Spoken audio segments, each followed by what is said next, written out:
speak to this gathering of the United Church of Christ. It's a true honor for me to be able to be asked to be able to be here to speak to an organization with such an historic record, standing up for the cause of civil rights and standing on the right side of history.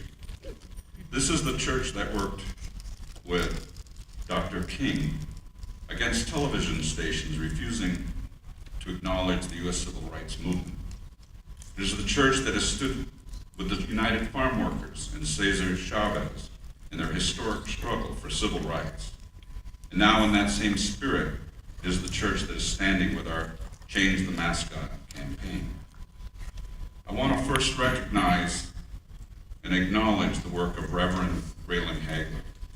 He has been one of the leading voices for civil rights and justice throughout this entire nation, and I have been fortunate enough to work with him and members of his church, and I cannot thank him enough for the solidarity and leadership he has provided on this issue from the very beginning in this campaign. I actually was introduced to this church organization some years ago. In 1976, my aunt and uncle burned to death in a fire where the city of Oneida refused to send the fire department. And this church group invited me to a meeting in Albany and sort of began to teach me and others about media and about how they're licensed and how you can write it. So it was a real fascinating introduction to the church group. And it's a group that acts on its beliefs. And what are beliefs without action? As you well recognize, the campaign to stop the $9 billion a year NFL from continuing to promote and profit off the dictionary-defined racial slur is more than just a campaign against team names. It is also a campaign against something much bigger. It is a campaign against the racist values of George Preston Marshall, the infamous segregationist who first gave the team this name, and who promoted the abhorrent values of the Confederacy. It is an effort against billionaires like Marshall's successor, Dan Snyder, powerful elites who use their wealth to continue profiting off an epithet that was screamed at my ancestors as they were slaughtered and forced at gunpoint off their land. In short, it is a campaign against a racial slur that has been institutionalized, commercialized, and commodified. But as you also know, civil rights is not just a campaign against something. It's important to say that it is a campaign for something much bigger than an NFL team's name. It is a campaign for the ideals of respect. It is a campaign for all the children of color in this country who do not deserve to be told by a sports league that they should be denigrated on the basis of their alleged skin color. It is a campaign for a country that believes in honoring all Americans equally in its diversity, rather than denigrating them and turning us into hurtful mascots.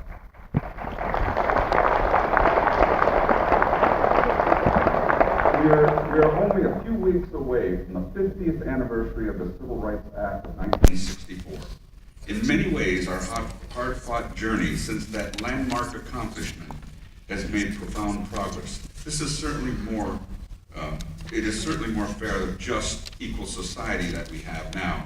Since the days of Jim Crow, the days when this country dishonored the Declaration of Independence, eloquent rhetoric about equality by nonetheless enforcing a veritable apartheid state. And yet 5 decades after the Civil Rights Act, we still see a racial epithet on our television screens every Sunday during football season. 5 decades after our Congress enshrined the idea of equality, a global corporation called the NFL still insists on preserving a business model based on offending and insulting Native Americans. 5 decades after Martin Luther King's landmark legislative accomplishment, a billionaire is still marketing merchandise, encouraging America to see its first people only as red-faced mascots. Team and league officials claim that denigrating Native Americans is actually a way to honor us. At best, that is willfully ignorant, and more likely it is willfully insulting to our intelligence. Calling me, my family, and Native people everywhere the R word does not honor us. It is a way to dehumanize us. Of course, as any casual reading of history shows, we have known this kind of treatment for generations. It has been far too long the norm, but as the Change the Mascot campaign shows, that is now changing. More and more Americans are saying that the era of the rich and powerful appropriating and dehumanizing people for a profit on the basis of their race is completely unacceptable. And so this campaign has received a groundswell of support from religious organizations, civil rights groups, public health organizations, professional athletes, editorial boards, Republican and Democratic members of Congress, and even the President of the United States. Last month, half of the United States Senate took a bold stand against racism and signed a letter that was sent to the NFL Commissioner Roger Goodell, urging him and the league to take action to change the name of the Washington, D.C. team.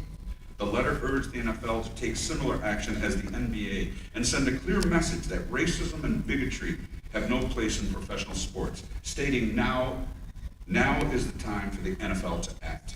The Washington, D.C. football team is on the wrong side of history.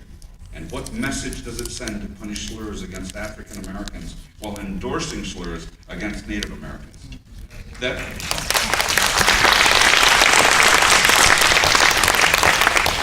letter was followed by one sent to every player in the NFL, asking them to also take a stand against the use of the derogatory R word.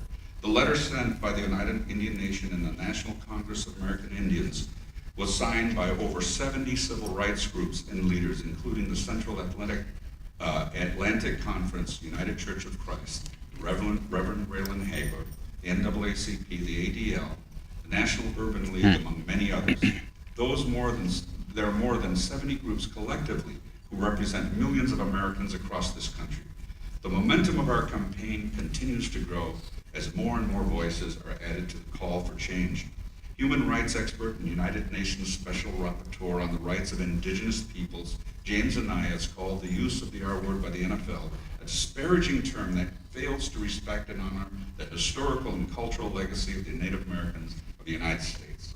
Legendary Olympian and civil rights icon John Carlos has spoken out against the name, and even current NFL players like Champ Bailey, who said, quote, "When it starts peeling off old scabs and people are pitching a fit about it because it's degrading to them, then you've got to make a change," have voiced opposition to the use of the racial epithet.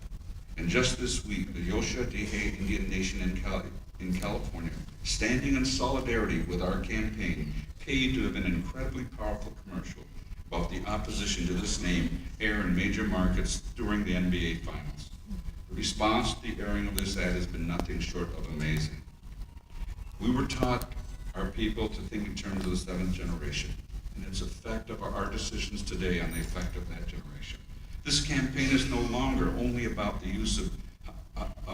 the use of this term affects Native Americans. It is about what kind of country we all want to live in.